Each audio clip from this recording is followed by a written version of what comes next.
Hey guys, welcome back to my channel. So today I will show you how to find the number of possible keys.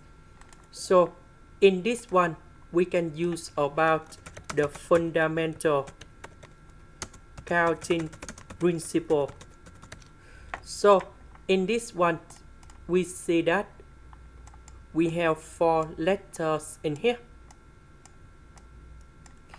So there are 15 marked symbol for letter M.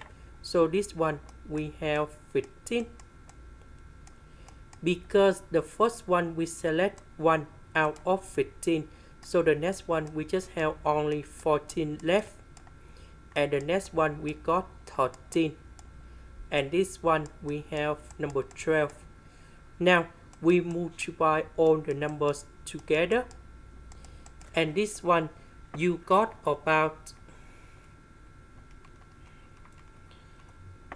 32,760,